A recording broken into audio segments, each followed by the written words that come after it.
Mesdames et messieurs, bonsoir. Ici Dumas Chibozo pour un nouvel épisode du Codes. Bien, avant de commencer, je suivais un certain nombre de trucs en rapport à l'intelligence artificielle. Et l'annonce que j'ai à faire aujourd'hui, ce n'est pas que on est dans le futur, mais le futur en question, c'est maintenant. C'est-à-dire, ce que je veux dire, c'est quoi? Google a mis en place son dernier programme d'intelligence artificielle, Veo Free. Ça s'écrit VEO3. Où tu mets une commande et cela te génère en fait une vidéo. Mais ce qui est dingue, c'est le réalisme et le naturel au fait des vidéos générées. Vous voyez souvent sur les plateformes, dans les shorts que l'on regarde souvent, que ce soit sur TikTok ou sur YouTube, où par exemple les gens font du trottoir, ils posent des questions, genre ils peuvent voir quelqu'un, lui poser une question, une dame, lui poser une question, etc. Vous pouvez générer ce genre de vidéo, la conversation, les interactions avec des gens qui n'ont jamais existé. Et vous allez publier cela,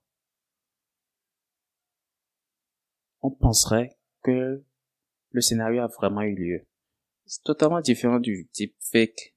Bien sûr, ça a commencé vaguement le deepfake, mais là on est à un autre niveau, quoi. Vous pouvez littéralement créer pas mal de choses. Et ce qui s'est passé, celui qui présentait le truc enfin, je suivais, il a fait un truc. Bon, juste pour s'amuser. Il avait en tête, parce qu'il a en tête de créer un certain nombre de scénarios de films, etc.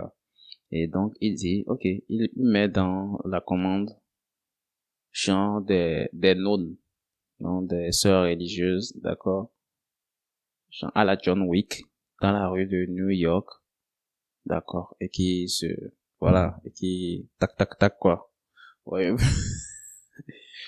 Et ma parole, VioFree a généré la vidéo, il y avait 4 ou bien 5 nonnes, et genre, c'était un gilet pare-balles, et genre, ils ont dit tata, et puis à un moment donné, ils se cache derrière un taxi, un truc comme ça. Et il avait prévu de mettre en place un scénario autour de cela, et de nommer en fait le film, None Your Business, genre, None of Your Business, quoi, en jouant sur le mot non, fait que, non, N-O-N et non, N-U-N, en fait, ça sonne relativement pareil, en fait, quoi. Donc, ce n'est pas ton business, ce n'est pas ton problème, quoi.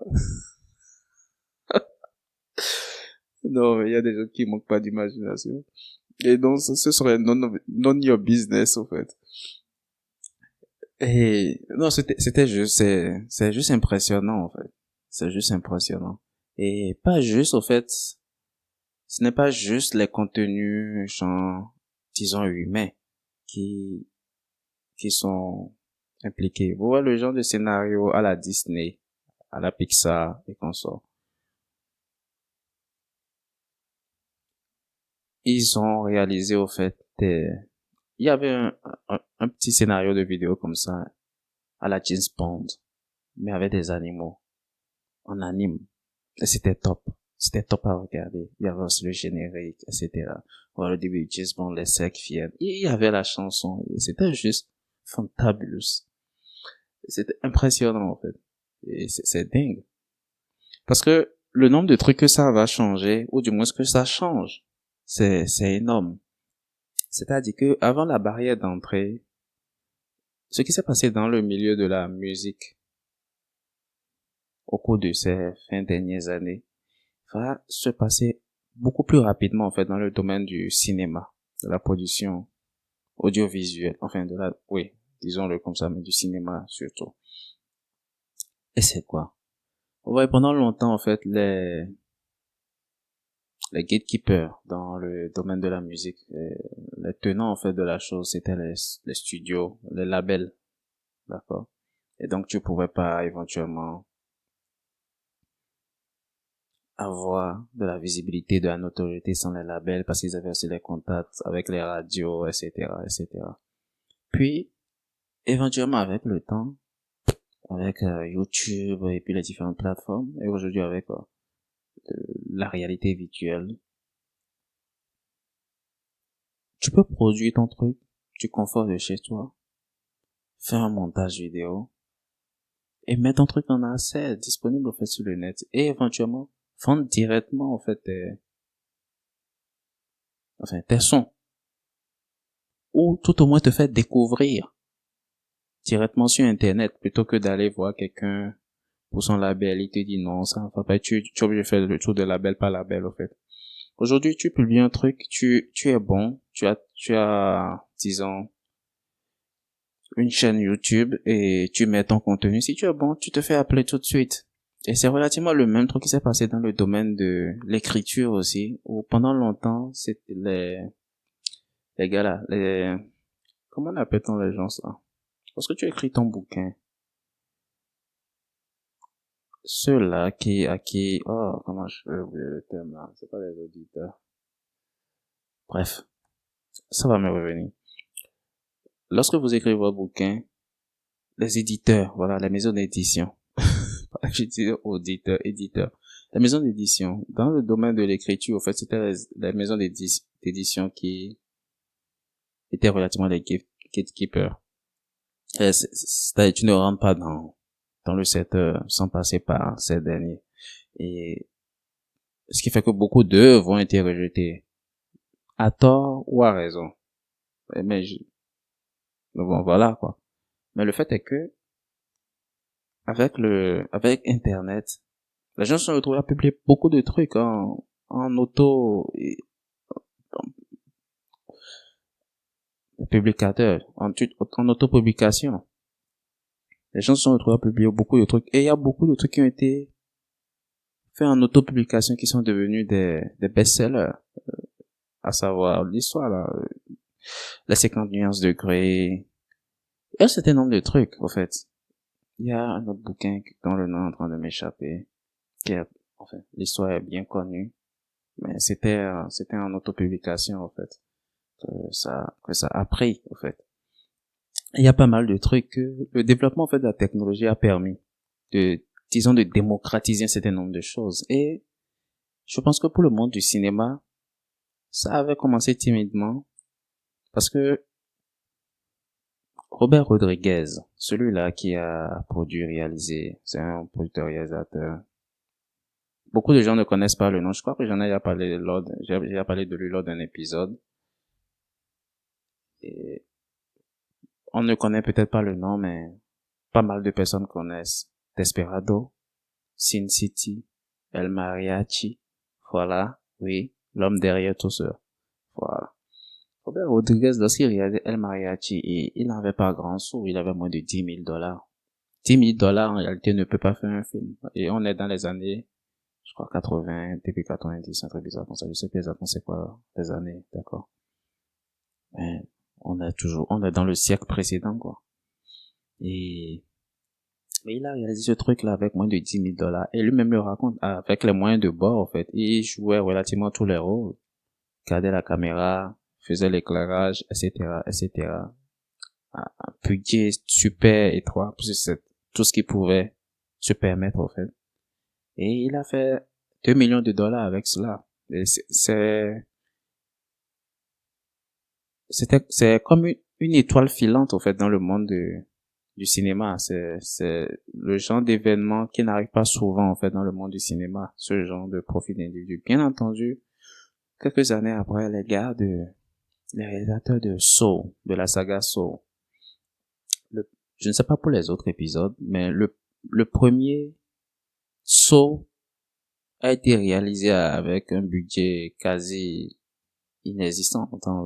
Saw a été réalisé dans une pièce. Et ils ont fait avec les moyens de bord, et ça aussi, ça a cartonné. Donc, ce sont des événements uniques dans l'univers du cinéma. Mais aujourd'hui, avec l'avènement, en fait, de l'intelligence artificielle, même Hollywood va éventuellement changer pour beaucoup. Parce que, à un moment donné, on n'aura plus besoin d'autant d'acteurs, d'autant de personnes pour l'éclairage, etc. Parce que vous avez une application, tu as ton scénario, éventuellement tu as ton modèle pour les différents acteurs et l'intelligence artificielle te réalise en fait le truc. En un temps relativement record, avec moins de maths, tu n'as pas besoin de beaucoup d'espace. Parce que lorsque tu as, surtout pour certains films, tu auras besoin aussi non seulement des acteurs, mais des cascadeurs, tu as besoin de figurants, etc. Joe, le truc te crée tout cela. Et c'est-à-dire pas de ressources humaines à gérer, pas de costumes à gérer. C'est extraordinaire le monde vers lequel on va. Et non seulement cela va faciliter, du moins, oui, cela va faciliter beaucoup de choses pour ceux-là qui sont déjà du secteur, mais pour toutes les personnes qui ont ce genre d'aspiration. Moyennant votre capacité à vous procurer une application capable de réalisation, une sorte de VO free, qui éventuellement va forcément s'améliorer, d'accord? Parce que précédemment, c'était Sora qu'ils avaient créé. Il y a 1 an, 2 ans, Sora était sorti. Et c'était un peu les prémices, au fait, de la chose. Et aujourd'hui, on est à VO free. Et je m'attends à ce que dans quelques années, 2 ans, 3 ans, maxi, on soit, déjà, tu ne peux pas nuancer une réalisation intelligence artificielle de quelque chose qui a été réellement filmé. Tu ne peux juste pas. Pour la vidéo que j'ai vue. Et bien sûr, il y a des pseudo réalisations de vidéos où c'est quasi évident, en fait. Cependant, Feel Free, c'est un autre niveau. Quite frankly, c'est réellement un niveau de performance. Ça m'a bluffé. Et moyennant la capacité de se procurer, par exemple, Feel Free, par abonnement, quelqu'un qui est passionné par le cinéma peut juste mettre en place un scénario, etc. et réaliser son truc dans le confort de chez lui et publier cela éventuellement sur sa chaîne, peu importe la plateforme sur laquelle il décide, et éventuellement, en fait, trouver son public. C'est-à-dire que la barrière d'entrée est en train d'être abaissée et la capacité de faire du cinéma va être de plus en plus démocratisée.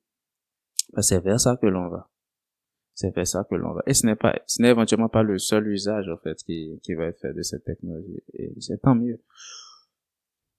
Le bon côté, c'est que on peut toujours être créatif, on peut toujours utiliser, au fait, la technologie pour réaliser de belles choses.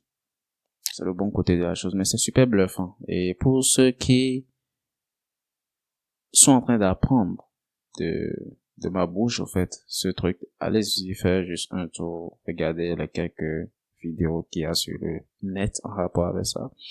Parce que pour se procurer pour s'abonner, voilà, il faut prévoir au moins 200, près de 300, disons $300 mensuels. D'accord. Ce n'est pas encore si démocratisé que ça. Enfin, ça reste accessible, au fait, pour le niveau de technologie, pour la performance, au fait, que cela offre. C'est ok. Seulement que ce n'est pas à la portée du premier venu. On peut le concéder. Cependant, il y a pas mal de revues qui ont été faites en rapport à le sujet sur YouTube que vous pouvez regarder et c'est bluffant. C'est sûr, éventuellement, même vous allez regarder certaines vidéos, vous vous êtes dit que c'était vraiment des gens en train de mener de vraies conversations. Et non, c'était pas vrai du tout. What the fuck? En fait, on va dans un monde où même ce qui va être information, c'est-à-dire, faut vous regarder les nouvelles du monde. Et vous voyez, ok, c'est un journaliste qui est en train de parler. Mais non. Ce que le journaliste a dit ne s'est jamais passé. Et au fait, le journaliste là n'existe pas. C'est une intelligence artificielle. C'est vers ça qu'on va. Et il y a déjà ça. Qu'est-ce qui vous prouve que je suis moi, que ce n'est pas une intelligence artificielle? Parce que c'est aussi réel. C'est aussi, ce n'est pas distinguable de nous lorsque nous filmons. Et je suivais un gars, en fait, qui faisait une revue dessus, enfin, c'est un Américain. Et il parlait, vous savez, dernièrement, je crois, l'année passée, il y a eu une vague de trucs là. Comment je vais appeler ça? Chant, ou, enfin, c'est un peu comment où les gens, ils lançaient un peu des pics, d'accord, aux Indiens d'Inde, aux Indiens qui sont aux États-Unis sur un certain nombre de sujets, etc., que je ne ressens pas le besoin d'aborder, d'accord. Mais le truc est que, généralement, il y a beaucoup de trucs qui sont sous-traités en Inde. C'est-à-dire, lorsque supposons, les services après-vente. Il y a beaucoup d'entreprises américaines qui sous-traitent leurs services après-vente. Soit en Inde, soit même aux États-Unis, mais généralement, en fait, c'est la communauté indienne. Mais généralement, c'est en Inde, au fait, des entreprises en Inde qui font le service après-vente. Donc, vous appelez pour tel truc, et puis vous entendez la voix d'un Indien, etc., qui vous parle, etc., qui vous donne, etc. C'est les histoires de télécentré qu'on sort, en fait. D'accord?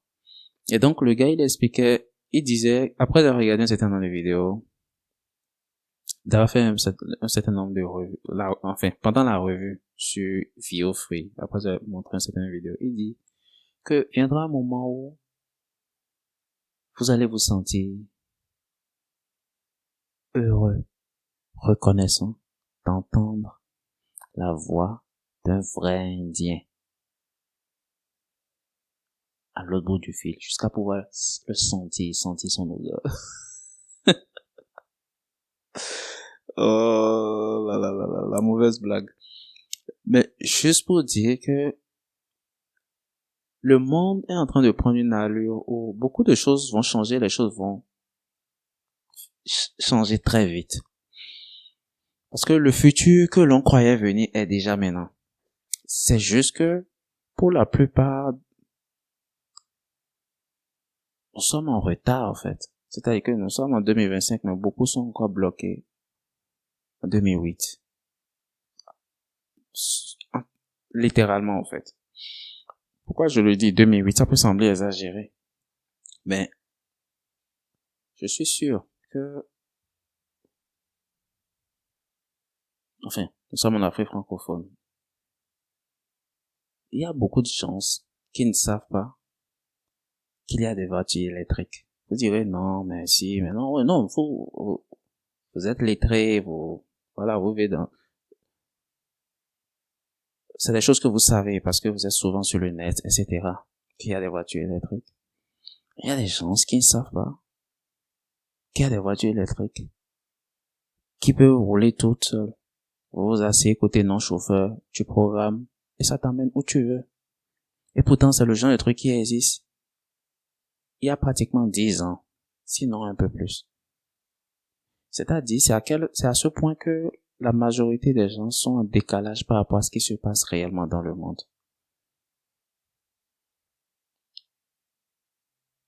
L'évolution de la technologie va tellement vite que le futur que les gens pensent venir est déjà ici. On est dans le futur. En fait, le présent est le nouveau futur. Est-ce que c'est comme ça qu'il faut le présenter?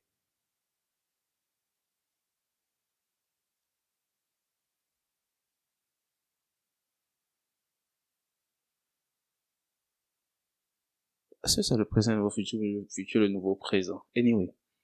Le futur que l'on cherche, il est déjà ici. Et c'est juste que la plupart des personnes, bien qu'en 2025, sont encore dans le passé, en réalité.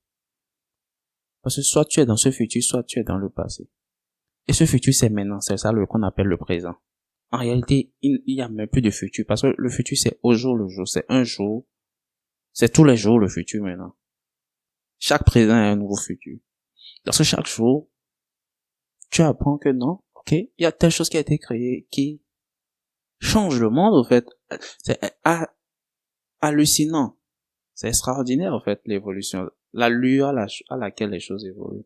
Et c'est une bonne chose en soi. C'est une très bonne chose en soi. Bien. Maintenant, on va rentrer dans le vif du sujet. La question du jour, c'est à quoi sert-il de créer des choses si c'est pour les détruire à la fin? Rien de ce que nous faisons n'a de sens. À quoi sert-il de créer des choses si c'est pour les détruire à la fin?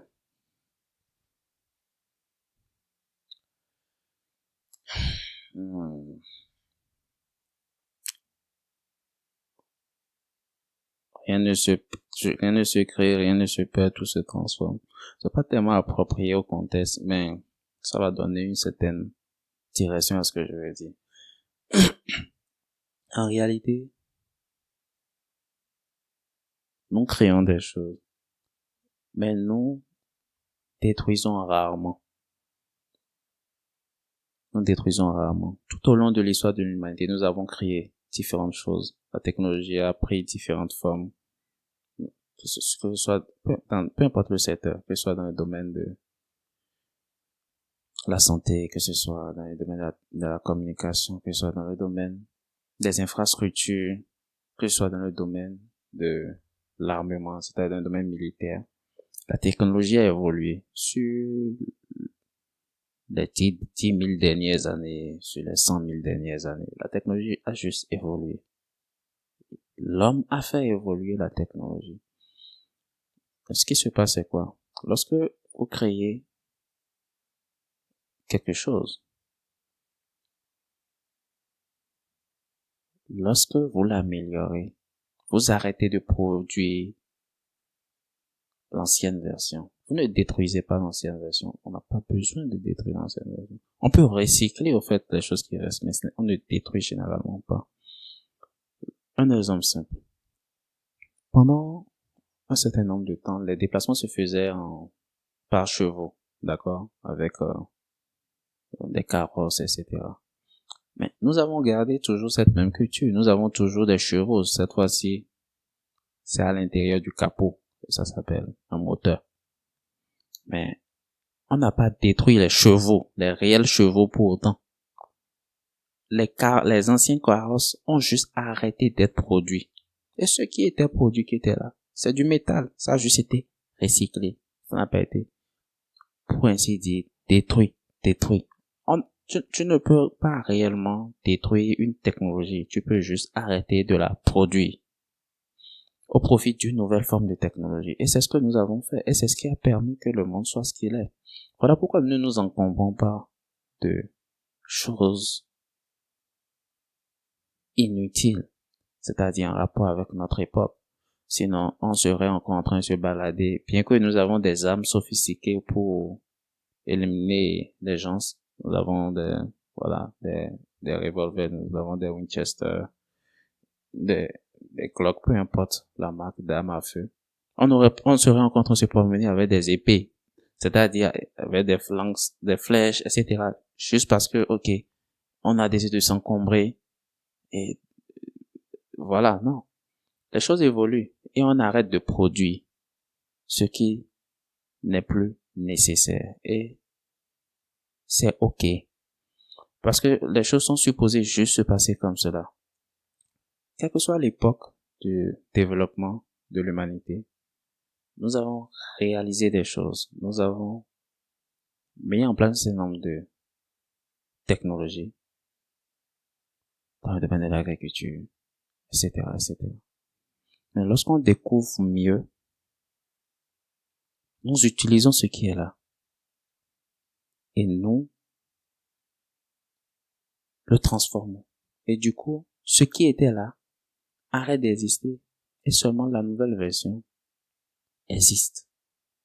Jusqu'à ce qu'elle soit remplacée par une nouvelle.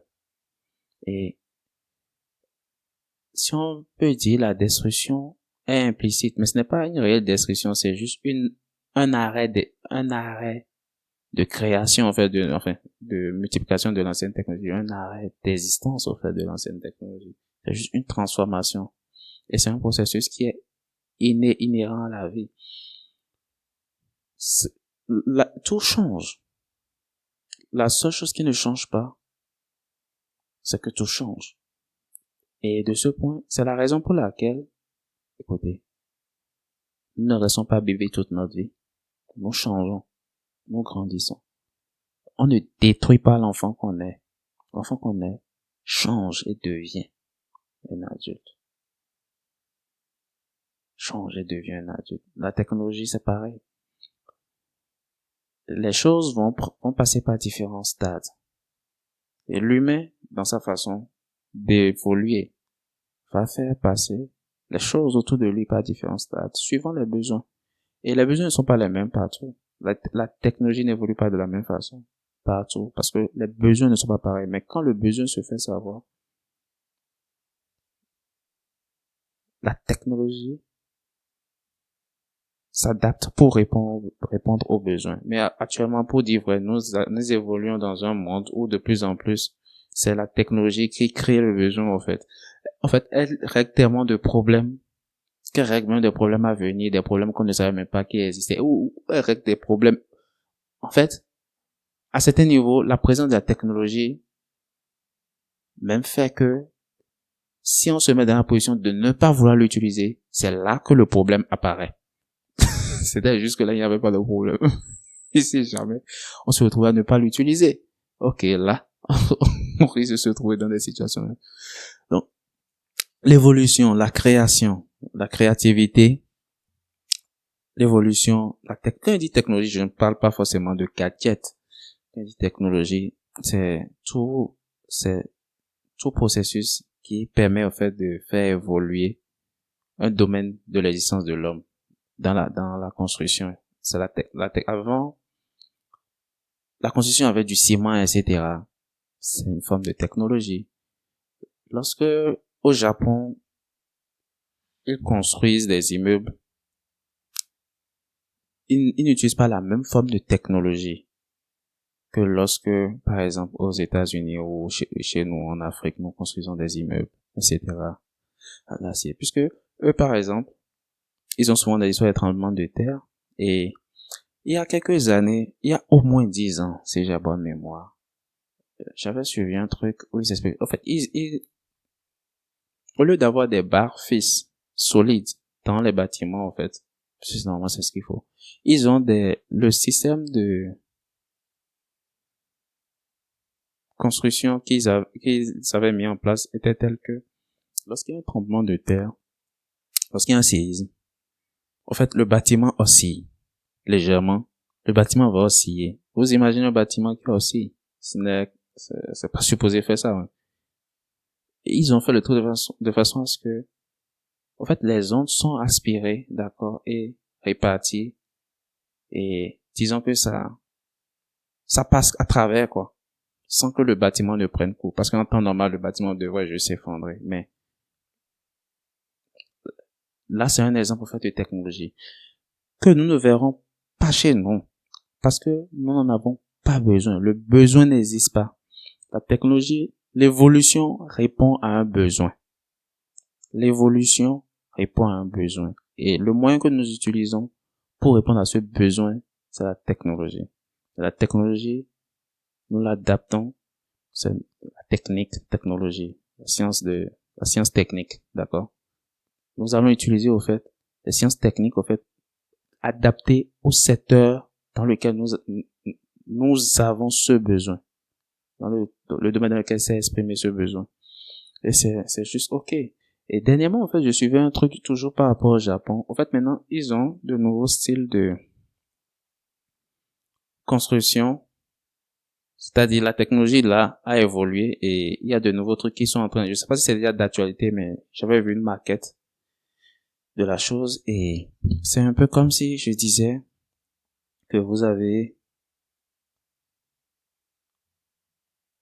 supposons, c'est-à-dire, il y a le sol et il y a comme un support. D'accord? Et il y a, disons, le bâtiment est sur le support, comme ceci. Et lorsqu'il y a un tremblement de terre, c'est le support qui bouge en bas. Vous avez même plus besoin d'osciller, etc. Non, non, non. Ils sont en train de construire le truc. C'est pas juste que ça flotte, hein. C'est lié, bien entendu, c'est bien posé, mais ils ont fait, vous voyez, un peu comme le système d'amortisseur des voitures, etc. Ça peut faire des dos d'âne sans que vous ne sentez que dalle pendant que vous êtes dans la voiture. Un truc dans le style où il y a un support, il y a juste le support qui est juste là. Et quand s'il y a un tremblement de terre, s'il y a un séisme, le support va bouger, le support va osciller, quoi, va prendre le choc, etc., va osciller. Et que dalle va être ressenti en haut, en fait. Pour dire que la technologie continue d'évoluer. Et il n'y a juste pas moyen d'arrêter cela. Et il n'y a même pas de raison d'arrêter ça, parce que c'est juste magnifique de savoir que tous les jours, des personnes se lèvent et pensent à des moyens d'améliorer, en fait, le monde dans lequel nous vivons. Se plaindre que nous créons pour détruire, c'est non seulement ne pas comprendre la dynamique du monde, mais je pense aussi ne même pas y participer. Sinon, vous comprendrez aisément. Lorsque vous aviez, lorsque Apple avait mis en place les iPods 2000, entre 2006 et 2008, je sais plus c'est quelle année. Et tout, enfin, oui. Oui, je crois que dans 2006, il y avait les iPods. Tout le monde utilisait les iPods, etc. Et à un moment donné, l'iPhone est rentré dans le game. Ils ont juste arrêté de produire progressivement les iPods. Sinon, il y avait toutes les formes d'iPod qui circulaient. Toutes les formes d'iPod circulaient pendant un bon moment. C'est pas juste ceux de Apple. Il y avait toutes les formes. Mais à un moment donné, les iPods ont juste arrêté de circuler. Parce que maintenant, en fait, le support pour la musique était devenu totalement intégré au truc, à la technologie de communication. Et les choses ont juste continué d'évoluer. Pendant longtemps, on avait quoi? Dans la même époque, on avait toujours nos portables avec les touches. Et celui qui était la référence, c'était le BlackBerry que tout le monde en griffe adorait. Parce que voilà, au moins lui il avait les touches. Et les gens, en fait, regardaient, certaines personnes étaient en griffe sceptiques par rapport aux écrans tactiles. Et ils adoraient au moins les touches. Ici, sur le BlackBerry, on peut appuyer les touches, etc. Et puis, qu'est-ce qui s'est passé? Ça s'est fait effacer. BlackBerry a arrêté juste de produire. BlackBerry a juste disparu. Pour faute de ne pas pouvoir s'adapter à l'évolution de la technologie. Parce que celui qui ne s'adapte pas meurt. Celui qui ne change pas, il meurt. Point. C'est aussi simple que cela. Mais trouver le moyen de s'adapter à un marché ou s'adapter à l'évolution, c'est arrêter de faire ce que l'on faisait pour faire quelque chose de nouveau, quelque chose de différent, quelque chose de plus productif, quelque chose de créatif. C'est faire preuve de créativité, d'imagination et de le faire suffisamment en rythme pour être dans le rythme du monde, parce que le monde va super vite. Il faut être aussi vite, sinon plus vite que le monde. Plus vite pour dicter la direction. On peut pas dicter la vitesse, mais on peut dicter la direction. Si vous allez plus vite que le monde. Mais sinon, allez déjà suffisamment aussi vite que le monde. C'est déjà être dans la course, et c'est déjà ok. C'est un peu de ça qu'il s'agit. Donc, la personne demande rien de ce que nous faisons n'a de sens. En fait, tout, éventuellement, le monde ou la vie n'a pas de sens. Mais éventuellement, nous lui donnons un sens. Et pour rester dans le contexte, en fait, de la question qui est posée,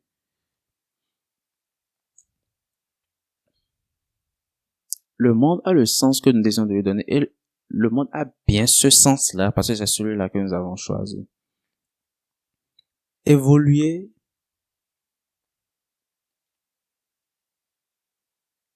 il n'y a pas un sens particulier prédéterminé. Le seul sens qui existe est celui qui apparaît lorsque nous décidons d'avancer. Dès que nous nous mettons en mouvement, Même si, en théorie, c'est comme si nous allons... En fait, il n'y a même pas moyen d'aller derrière. Même si on décide d'adopter une ancienne technologie tout de suite, cela rentre toujours dans la dynamique de l'évolution. La question est de savoir comment, puisque la technologie n'a pas évolué. C'est-à-dire, nous ne régressons pas dans le temps. Le temps ne va que dans une seule direction. Et de ce point de vue, on ne peut que évoluer. Parce que éventuellement, même si on se retrouvait bizarrement dans un cap temporel où, ok, une technologie, un BlackBerry revenait d'actualité, de deux choses l'une, il va très rapidement disparaître de nouveau, ou il va très rapidement être modifié pour devenir un hybride entre ce qu'il était et que les gens aiment et ce qu'il doit être pour être au même rythme que le monde. Ça, forcément, en fait. Les choses sont faites pour changer, pour avancer. Nous sommes faits pour évoluer. L'évolution fait juste partie de la dynamique naturelle des choses. Et de plus en plus, la technologie, au Japon, en Chine, ils ont des voitures volantes. Apparemment, je ne sais pas si c'est quelque chose qui est accessible à tout Chinois, mais la dernière fois, Speed, il était en Chine pour son truc là, etc. Mais apparemment, c'est le premier, je sais pas si c'est le premier noir ou bien juste le premier étranger de façon générale à être jamais rentré au fait dans ce genre de voiture, en fait. Une voiture volante. Nous sommes, où sommes-nous? Où sommes-nous? Une voiture volante. Where are we? Où est-ce qu'on, le monde n'attend pas. Donc, je pense même que se mettre dans la position de, à quoi ça sert? Ça sert de créer des choses. Bien sûr que ça sert de créer des choses parce que les choses que nous créons répondent à un besoin, répondent à une curiosité, répondent à une expansion, répondent à l'évolution. Bien sûr que ça sert. Encore que nous pouvons compter au fait sur ces gens-là qui font. Ils ont fait cette expérience-là, je ne sais pas c'était quand, il y a quelques années, de faire un déplacement quantique. C'est-à-dire une téléportation. Ils ont téléporté, je crois, un atome d'une position A à une position B. En Afrique, on te dira, oh, vous voyez de quoi je parle. Mais imaginez cette technologie-là, dans quelques années, ils sont arrivés à faire ça avec un atome. Bientôt, on va apprendre, ok, ils l'ont réalisé avec un objet tout entier. Et bientôt, ils vont essayer avec un être vivant. Et bientôt, il y aura juste des portails, d'accord? Supposons un pays, au lieu de prendre l'avion, le monde peut changer tellement rapidement. Et les choses que l'on pense, genre, là pour toujours, peut juste disparaître comme ça. Parce que ce genre de technologie, parce que éventuellement, c'est pas, pendant que je parle, les gens là travaillent. Parce que c'est un truc qui s'est fait il y a longtemps. Les gens là travaillent. Ils travaillent en silence. Mais le fait est sûr qu'ils travaillent. Et si moi je peux penser que c'est une direction que la chose peut prendre, alors que je suis pas impliqué personnellement dedans. Imaginez ces gens-là. C'est à ce rythme-là que les choses avancent.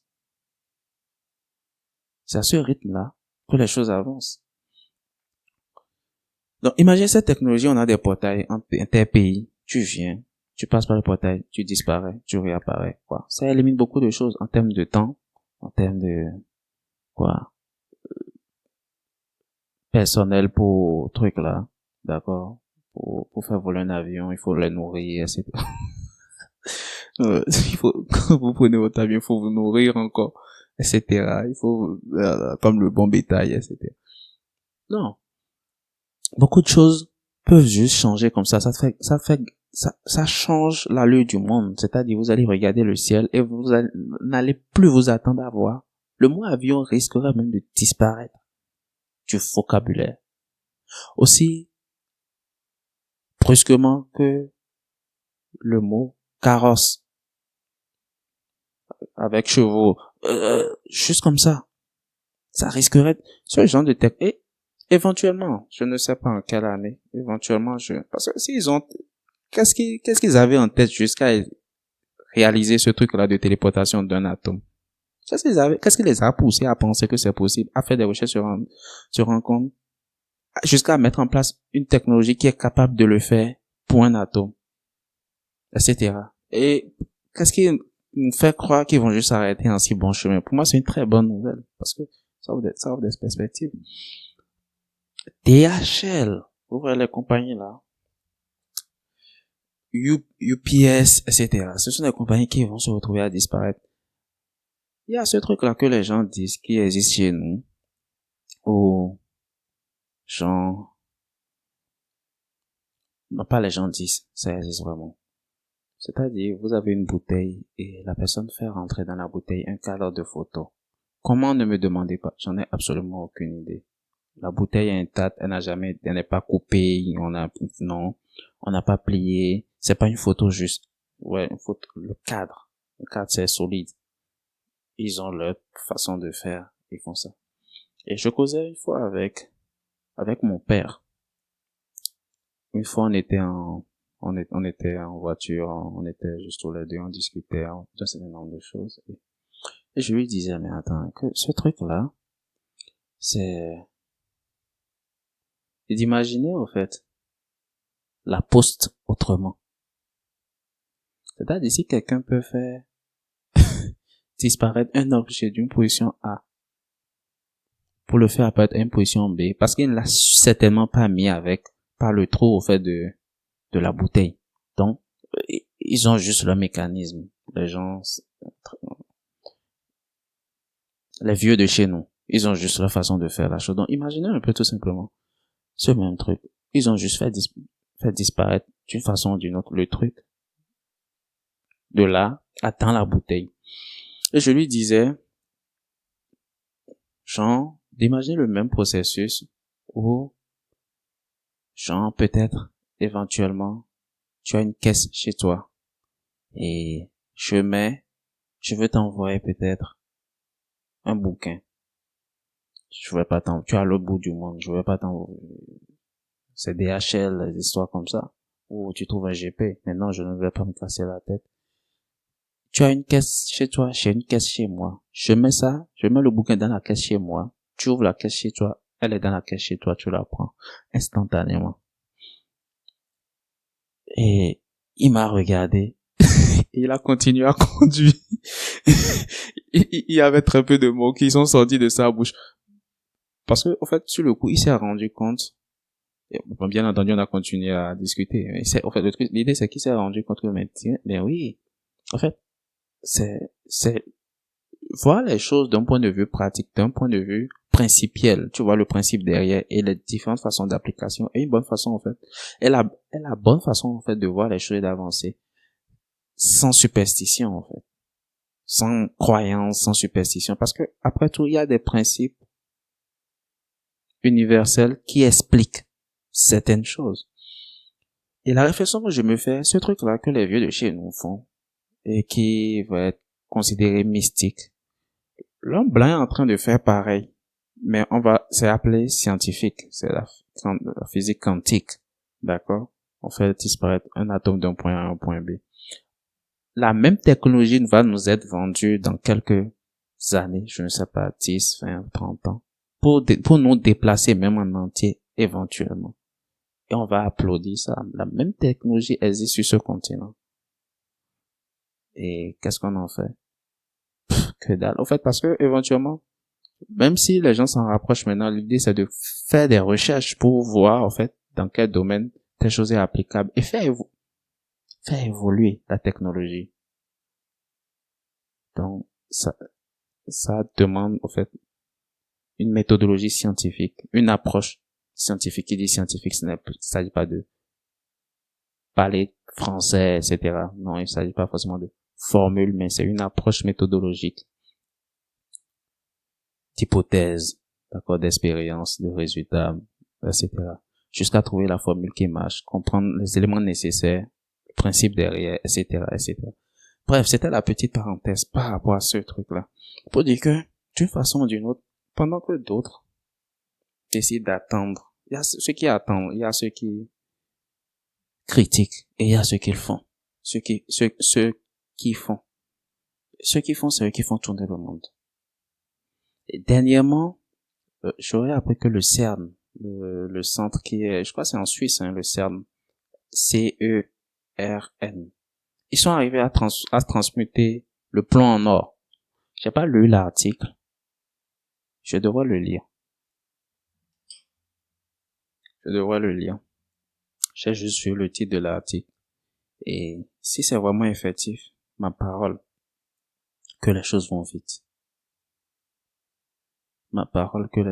Puisque de toute façon, aujourd'hui, on fabrique de façon synthétique le diamant. C'est-à-dire, pas besoin de miner. On sait fabriquer le diamant.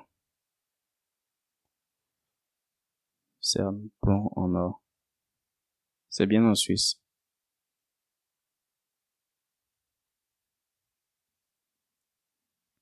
Le CERN a réussi à transformer du plomb en or au LHC, réalisant ainsi le rêve millénaire des alchimistes. Cette transmutation se produit lors des collisions ultra-périphériques entre noyaux de plomb où les champs magnétiques générés transforment brièvement une partie des noyaux de plomb en noyaux d'or. Bien que la quantité d'or produite soit minuscule, cette expérience permet d'étudier les interactions nucléaires et d'optimiser le fonctionnement du LHC. C'est extraordinaire.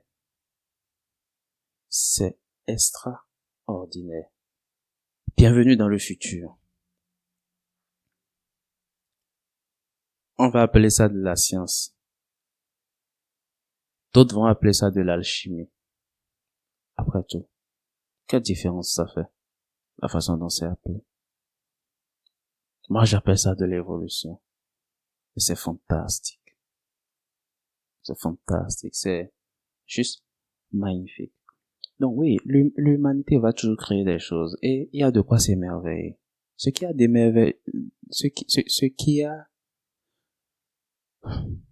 merveilleux dans tout cela, c'est juste que tout cela est fait par des humains.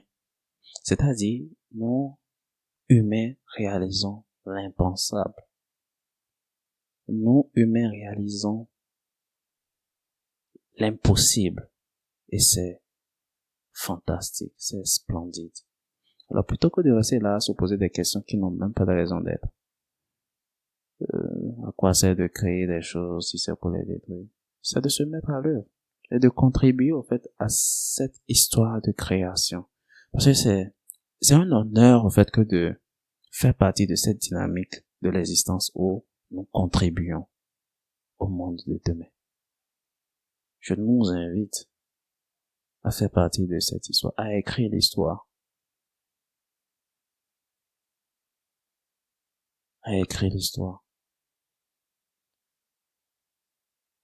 Ainsi, décidant du futur, maintenant, dans le présent que nous vivons. Je nous invite à juste faire partie de cette dynamique, cette mer humaine d'individus, avec la plus grande créativité qui existe, avec la plus grande simplicité, la plus grande humilité, juste contribuer à ce processus de l'évolution. Marquer notre temps, marquer notre histoire, marquer notre généalogie, au fait, par ce changement. Que nous puissions regarder en arrière et nous dire, ok, nous avons contribué à quelque chose de plus grand que nous. Et sur ce, je vous dis bonsoir.